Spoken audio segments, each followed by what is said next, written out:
Hello everyone, my name is Lindsey Dames, and today I will be doing an LU on ESAs.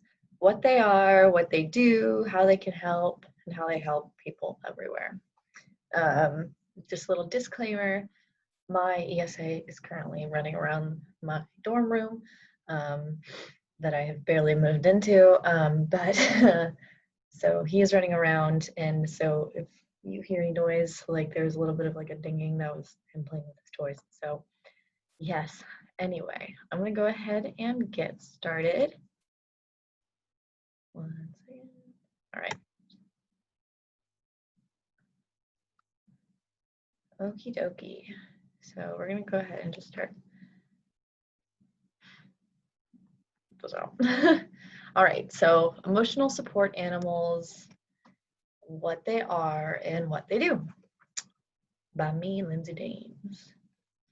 All right, so an emotional support animal is an assistance animal that provides therapeutic benefits to a person with a verifiable condition, impairment, or disability. They're used usually for mental health. They're used for a lot of different reasons, but the majority of the reasons that people have certified emotional support animals is because of their mental health disabilities.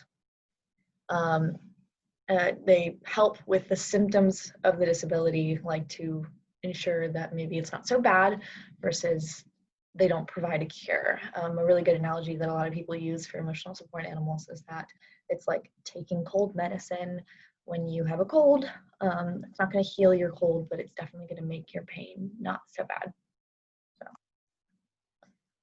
They're not regulated by the law to have any kind of training or to be any kind of certain species of animal. They just have to provide care to the individual, which is measured by a medical professional.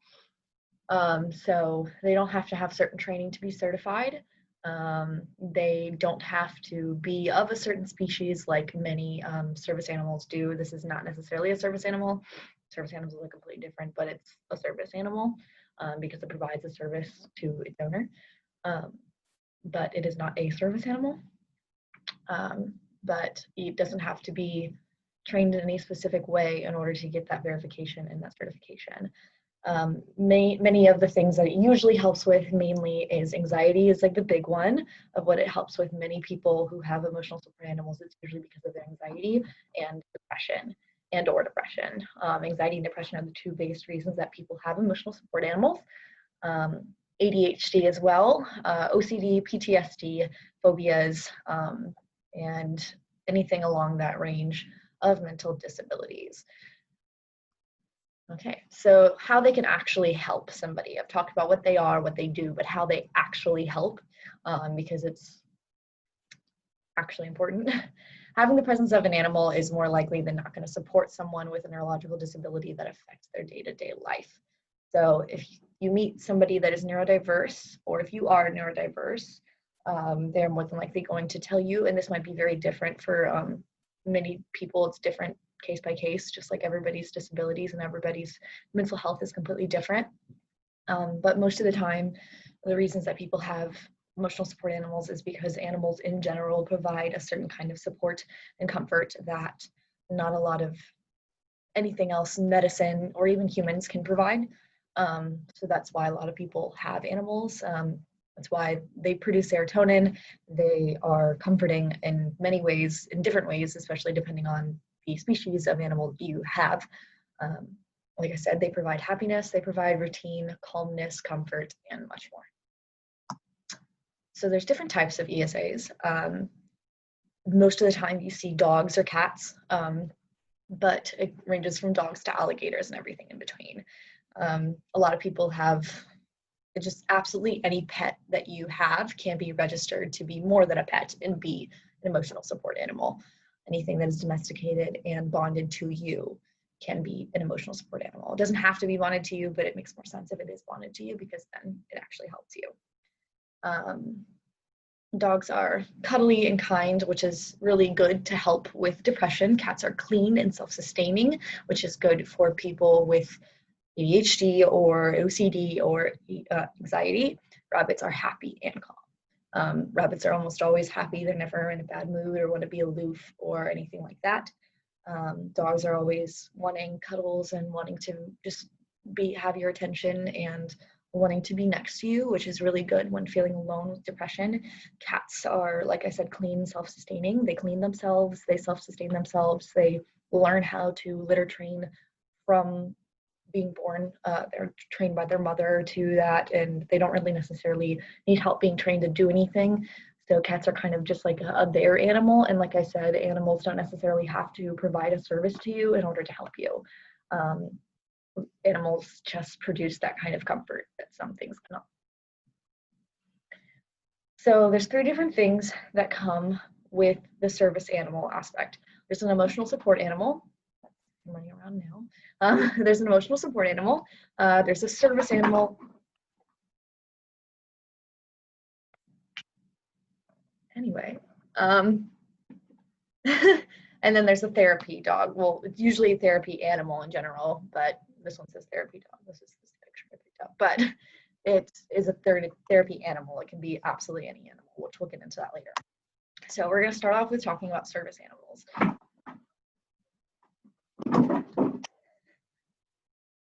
Good. One of the many perks of having an emotional support animal, they have a mind of their own. Anyway, service animals are working animals that are trained to perform tasks and assist disabled people. Service animals may also be referred as assistance animals, assist animals, helper animals, or that depends on the country or the animal's function. Service animals are given more training and uniquely to help their individual owners and are regulated with training and laws, more rights to public spaces. So what this means is that service animals, in order for an animal to be, you can't just have any animal become a service animal. They're trained as a young puppy or young kitten or anything, just a young animal, to be specifically a service animal, and they're trained by certain certified trainers. And they kind of they have to take a test at the end of that training in order to actually be certified and verified as a service animal. It's kind of like a general training of service. It depends on like where they're going to. If they're going to someone who just depends on the disability and they're trained that way. So therefore, it just depends on where they're going. And once they get to the owner of like where they're stationed, then they are more uniquely and individually formally trained to that person. When I say that they have more rights to public places, there's almost every place in the United States specifically that I know of, because that's the country that we all live in. They legally have to allow service animals in all public spaces, but that is not the case for therapy animals and emotional support animals. They're protected by law. People who have service animals are protected by law to have them in public spaces. Service animals are regulated to species, so 2 of which are legal to be trained and labeled in the US. Those are dogs and miniature horses. A little weird to hear miniature horses, but like it kind of makes sense as well, because they help more or less to haul people who are motorly disabled. Haul, I say, but like leading around wheelchairs, or maybe even pushing around or pulling around wheelchairs when the owner cannot physically do it anymore, or is too tired to, or even maybe cannot motorly wheel themselves, and they don't have a automatic wheelchair. Miniature horses are very common as well. Dogs are more common in the US. They're more common in general to be any kind of service animal, but miniature horses and dogs are the 2 that are legally allowed to be service animals in the United States, and those are the only 2 species. Like I said, it helps with the more visibly disabled, such as visually, hearing, or motorly impaired, and it also helps with more severe cases of PTSD and neurological dysfunctions and people with severe allergies. When I say visibly disabled, there's not a stigma, but there's 2 different kinds of disabled. I mean, there's multiple different kinds. The 2 major kinds are visibly disabled and invisibly disabled. Visibly disabled is more or less kind of where the implicit bias comes from towards disabled people, because when you see somebody who is disabled, if you know that they are disabled by seeing them, then they are visibly disabled. It's pretty self-explanatory. And visibly disabled people are people with any kind of mental illness, people with autism or anything like that, neurological dysfunctions, like I said. which isn't necessarily visibly disabled, but they more or less are helping visually, hearing, or motorly impaired people, but they also help with invisibly disabled people. Like I said, severe cases of PTSD, a lot of veterans have service dogs for their PTSD, as well as rape victims, as well as abuse victims. They have service animals for this reason. Neurological dysfunctions, like I said, autism, Asperger's, or anything like that. If it's more severe cases, I say severe, but it's not a disability is disability, and it doesn't mean that they don't struggle regardless of their severity. But neurological dysfunctions, if they are required, not required, but if they personally and their doctor feels as if it would be better for them to have a service animal for their neurological dysfunction, then they are able to have that. And then I say people with severe allergies, a lot of the times it's very hard when you have a certain allergy to be able to completely avoid that allergy, such as like peanuts, or people with celiac disease. There are dogs that are specifically trained to be able to smell that food or anything out so that the owner doesn't have to go through using an EpiPen or going through anaphylaxis and stuff like that.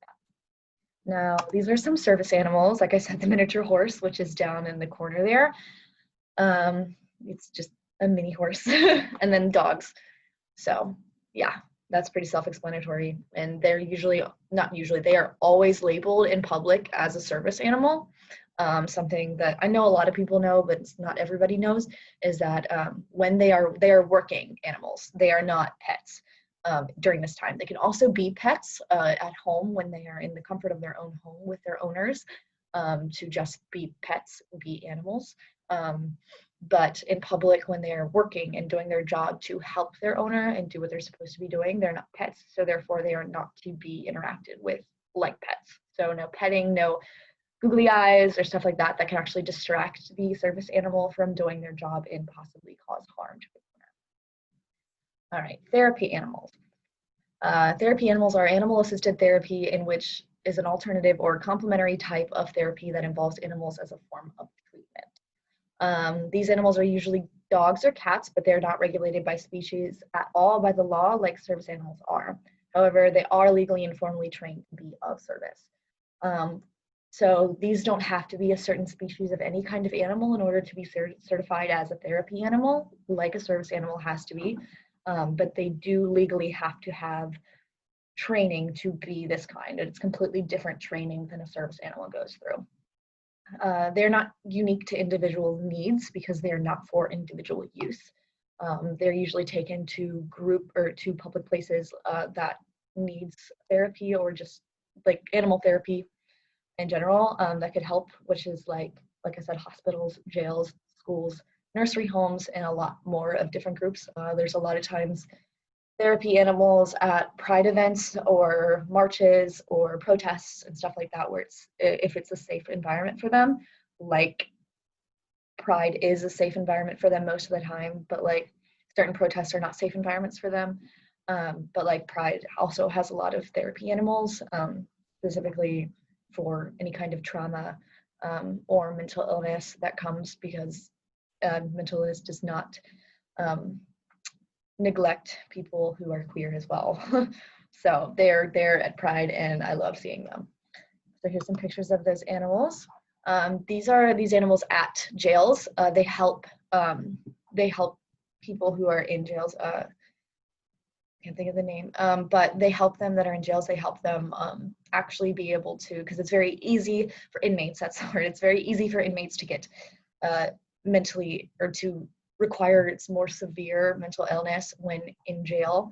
And it's a good way to actually correct and help inmates and rehabilitate them. And it's getting more and more popular by the day for inmates to have animals in their cells with them, or just have like a group animal that like each hall or each section has, that they all take care of together, because it's more of like a community thing, as well as caring for something else and having more of a piece of normal life that inmates don't necessarily always have. Here's these animals in different kind of home. Like I said, it can be any animal. So it can be a pig, or it can be a llama, I believe that is, and a miniature horse. These two in the corners here on the bottom and in the right-hand corner at nursery homes, like I said. And the one in the right-hand corner is at an airport, as you can tell. And these are the animals elsewhere, like at a school, like I said. It's really good for young students to be able to have those therapy animals with them, especially in the special ed community classrooms. That is really helpful for them, or it can not be helpful. It can also be harmful depending on the person. But it can just be helpful in general for kids when dealing with anything. And like I said, hospitals are a really good place for therapy animals to go and visit, and it really helps, especially they're very popular on pediatric floors, especially for pediatric patients who are terminal or are long care, because kids love animals, and they deserve to live as much as a normal life as they can and love on those animals, and not have to spend their entire life in a hospital. And then in the right-hand corner is a rabbit, and he is sweet and Lebanon and old. I believe that's an older woman. I think by the hands. But Lebanon, and they're just, like I said, sweet, comforting, calm, and also happy. Surprisingly enough, that rabbit, I was very alarmed to see that picture on the internet because it looks exactly like my rabbit. All right, so the differences between these animals versus an emotional support animal. Service animals are allowed in public spaces and require legal training, and most of their owners also depend on them to be able to live a normal life. Emotional support animals are not necessarily like something that their owners depend on. It's just something that helps with the symptoms that come with their disability. But service animals are almost always required for the person that acquires them. They have to have legal, or they have to be publicly known to have like a vest on or something, so people know that it is a service animal and know that that is an animal that is working and not just a pet. And they have to be legally trained. Therapy animals are also allowed in many public spaces, not all of them, and they also require training, but instead of unique training and tests to pass, they're trained to read human body language in order to read emotion and help as needed. So the way that they are trained versus service animals who are trained to help people with certain disabilities, therapy animals are directly for therapy use, so mental uses. So they read body language in order to read emotion and help that way. If somebody needs comfort, or if somebody needs needs more energy or anything like that, then they're trained to be able to do that. An emotional support, the difference between these two, emotional support animals are not allowed in public spaces that are not pet friendly. So they're not allowed just in any public space, but they're allowed in any space, just like any pet is, any normal pet is, to be in a pet friendly space. They don't require any certain training or they have to be certified as such to be trained. Although it is recommended to get your animal trained or to train your own animals, so that it can personally help you more. I kind of said this analysis earlier, but service animals are like medications needed for people to survive. So a good way to describe this is like a service animal, because people are more able to understand medicine than they are to understand animal-assisted therapy or animal-assisted service. So a service animal is kind of like insulin to a diabetic. It is needed to survive and live a normal life. Therapy animals are support systems or groups for people. So therapy animals are more like being in a, like I said, a support group, or having your support around you, like coming from a family or coming from friend groups that support. That's kind of like what a therapy animal is like. They lift you up and they help you out when needed. And emotional support animals, like I said, are like cold medicine, allergy medicine, or pain medication. They won't fully heal you, but they will help tremendously with your illnesses. Okay. Okie dokie. So we're kind of getting into the third strand. I don't know anything else, but anyway, how to register for an ESA. A lot of people ask me this question, and it's actually really not that difficult, as long as you have a doctor already and you believe that both you and your doctor believe as such. So I'm just going to go through this and then kind of elaborate more. There are many ways to get your pet to be certified to be more than just that, a pet. but the most recommended way is through a medical professional. What I mean by that is that there's a lot of online services that you can look up, and it'll be like certify your animal, and although that they don't always necessarily give you that certification because they aren't necessarily your own doctor, so you have to fill out, like, they can't personally see you and know what you've gone through and everything like that, to give you that certification to have an ESA, but they have these websites that can help some people and do help some people who don't necessarily always have the option of going to a medical professional. But they are sometimes a scam, so be wary of that, because most of the time you have to pay money in order for it to happen, and one woman who was talking about it, who has her own website that she runs for this need, she has like a psychology degree, or is a psychologist, but she said that over 1 million people apply a year, and maybe not even a third of them actually get verified to have a certification for an ESA. So these medical professionals that I'm talking about are more often than not a psychiatrist, a psychologist, a therapist, or a physician. So, somebody who knows your mental health, because more likely than not, an emotional support animal is for your emotional needs, or emotional disabilities, or a physician if you have a medical disability or physical disability that may not necessarily be visible, or is visible, it just doesn't affect you fully on the day-to-day. And an emotional support animal to help you through those times can also be good, and you can get that from your doctor or physician. Once you speak to your doctor about these struggles, and how you believe a pet would or already has helped you, because it can be a pet that you already have. You can have a pet from your childhood home, or a pet that you grew up with. You can get that certified to be an emotional support animal. It doesn't need training. You just have to say, this pet has helped me. And more often than not, they are willing to agree and get the process started. Doctors want to help you. Doctors want to make sure that you have that emotional support animal, because it's just kind of like another label to help you get more rights when it comes to living situations, is more or less what it's for.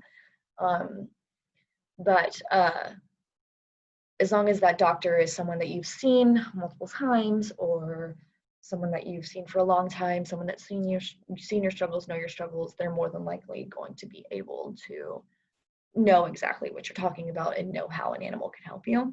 If it's not a doctor that you see all the time, or a new therapist or stuff like that, mention it to them, but they probably aren't going to be willing to immediately give you that letter, which we'll get into.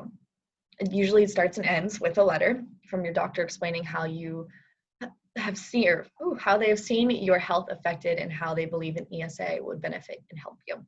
So starts and ends, meaning all you need to get verification of an emotional support animal is a letter from a doctor, from your doctor.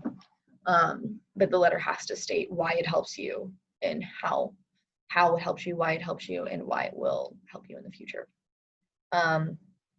After that, you should make as many copies of the letter as you can, or get a vest or a tag for your animal so that says ESA, and carry these letters around with you anytime you move into a new place, fly anywhere, or just have it in any scenario. So these letters, I would make copies of them, have them in your purse, your wallet, or just on your car or anything like that, because there are some places that allow emotional support animals. Or if you're just walking around with a random pet that isn't a dog, more than likely people are going to be like, confused as to why you're walking a pet that's not a dog, because you normally walk a pet that's not a dog.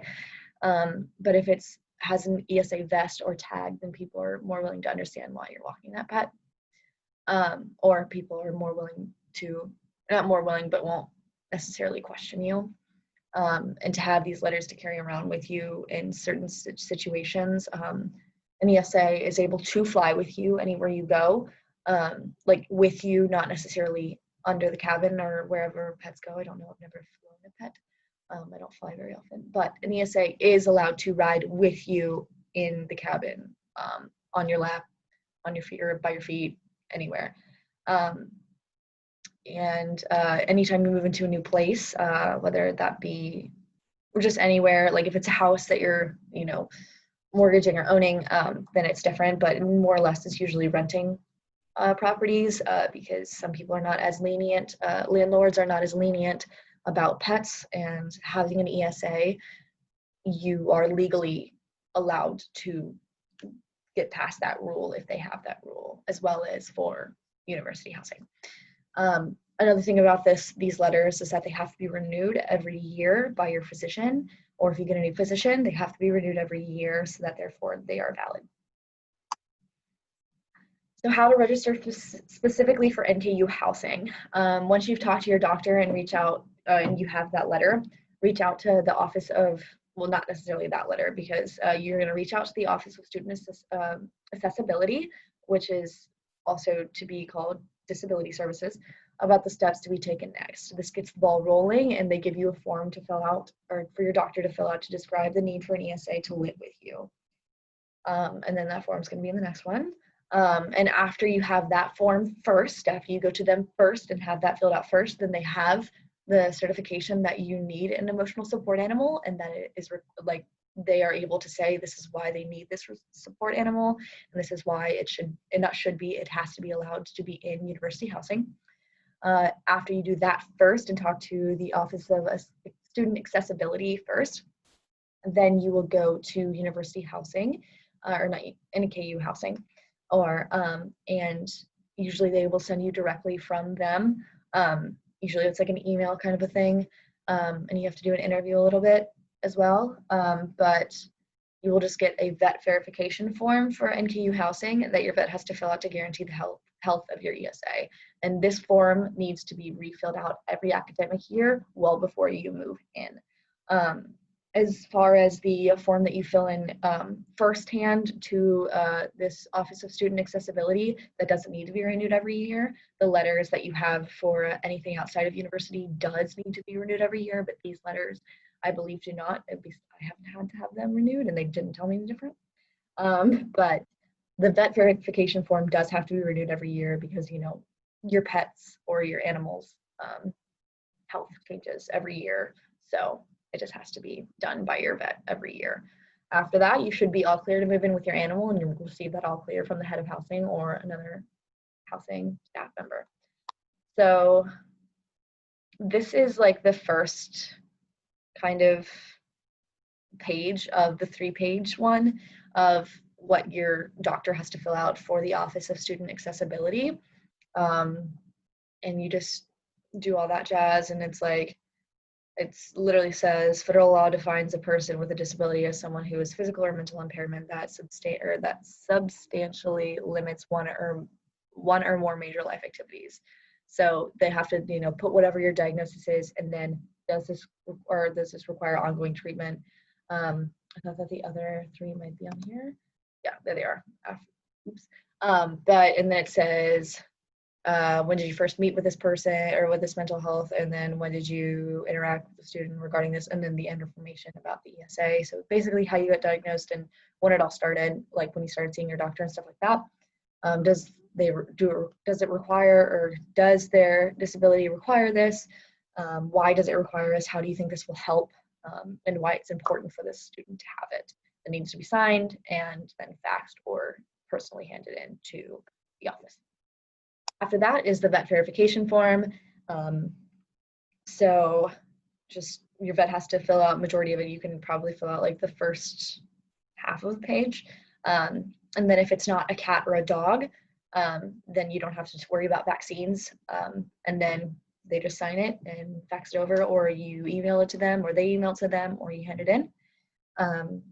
It is, I will say, a lot harder in my experience, not that I've personally done it, but with friends that I've had who have had dogs and cats as emotional support animals on campus. It's a lot harder to get cats and dogs registered than it is to get any other animal registered. But that's just because cats and dogs are a little bit bigger of animals, they're louder, and they require more space than most people. And that's just because you have to work with your roommates and all that jazz. Okay, so now that we've talked about that, we're going to talk about my personal experience, but first I do want to talk about the stigma around emotional support animals. There's a lot of stigma going around about whether or not people use that as a crutch, or if it's a new epidemic is what a lot of people are saying, and that people are just using it and like kind of faking it, or they're just saying that they need an animal to have an animal.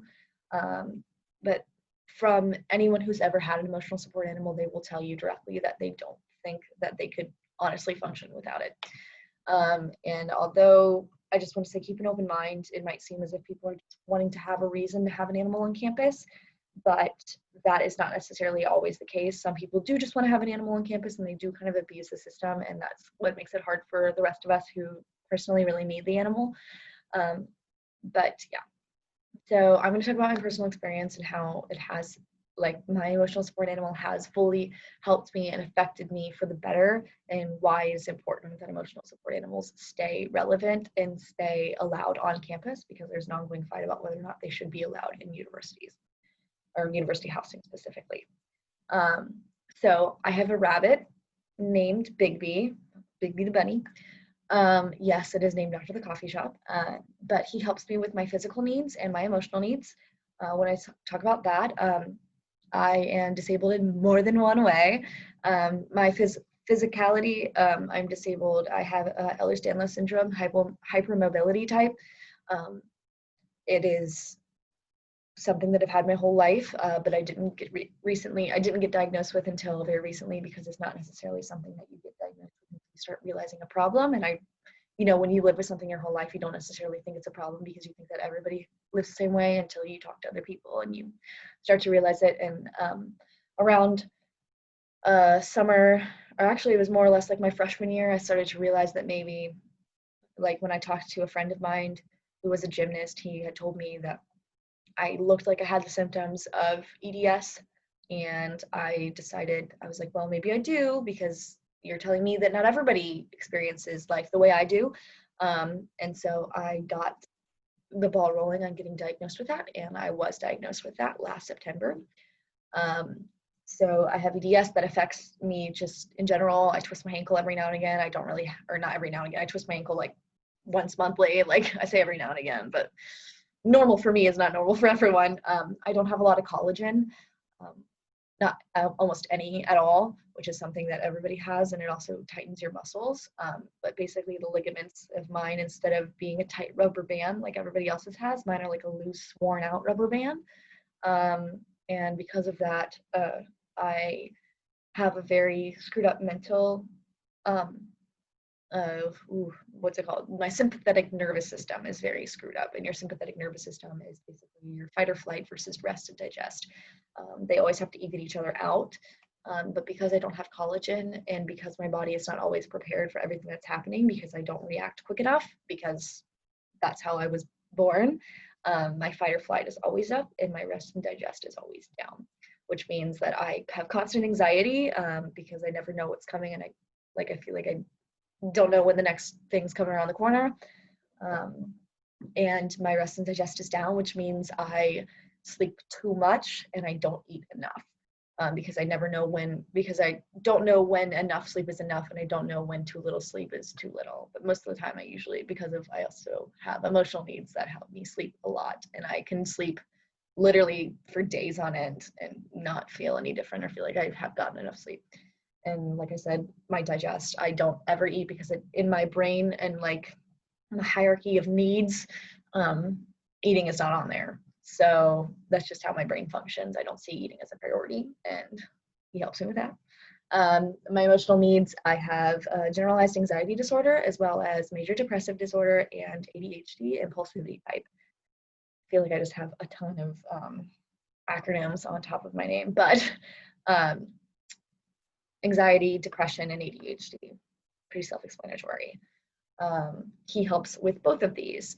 For my rest and digest, whenever he eats, I eat, because that reminds me to eat. Whenever he is ready to go to bed and he is laying in his little bed, then I'm like, okay, maybe it's time for me to go to bed. And then he kind of wakes me up in the morning as well. Not because he's trained to, but just because he just does. As well as emotional needs, he is not necessarily the most cuddly animal. He does like to cuddle up to me every now and again, but that's good, because sometimes I get overwhelmed by touch. And he is just there, and he runs around, and he listens to me most of the time. But he listens to me. He kind of follows me around wherever I go, and just listens to when I say, let's do this, let's do that. And he just kind of stays out of my way, but just enough that I have to be aware of where I'm walking and how I'm walking, which helps with the collagen as well, and not being so flimsy, for lack of a better term. but that helps with my anxiety and my ADHD, because I have a constant routine to get him up in the morning and feed him in the morning and all that, and pet him and spend time with him. So here's Bigby as a baby. I got him in September. I'm just gonna be a proud mama for like seconds. I got him in September of 2019, and he was 8 weeks old when I got him. He is sweet. He is a tiny boy in these pictures, and then this is more recent pictures of him, like over the summer of this past summer of 2020. That's him trying to eat a popsicle from me in the left, and that is him just letting me hold him, which he doesn't do very often. Sometimes he just jumps into my hands and lets me hold him, and that's insane. But yeah, my room's a mess. Get over that. And here are pictures of him literally yesterday in my new dorm. So yeah, this, like I said, that one rabbit looked exactly like Bigby. I would get him up, but like I said, he doesn't really like being picked up unless it's on his own terms, which he's a tiny boy and fragile boy, so I don't blame him. He's not like a cat that can fall from any and has 9 lives. He cannot. So he doesn't like being picked up very much, but every now and again he kind of will let me pick him up, but I'm not gonna pick him up and annoy him because he's happy in my room right now. But yeah, that's what he looks like. He's very sweet. Some people are scared he's gonna bite them and scratch them, but like he just wants cuddles and love. But yeah, so if you need any questions about this, I can help you and point you in the right direction. That's my email and that's my Instagram, because that's probably the 2 best ways to get a hold of me besides my phone number, which I don't necessarily want to put in a presentation. And thank you all for watching and listening to me blabber on about animals and my mental illness and other people's mental illness and physical illness. So thank you all so much. I'm going to try to figure out how to do this. Awesome. Okay. Thank you all for watching. Bye.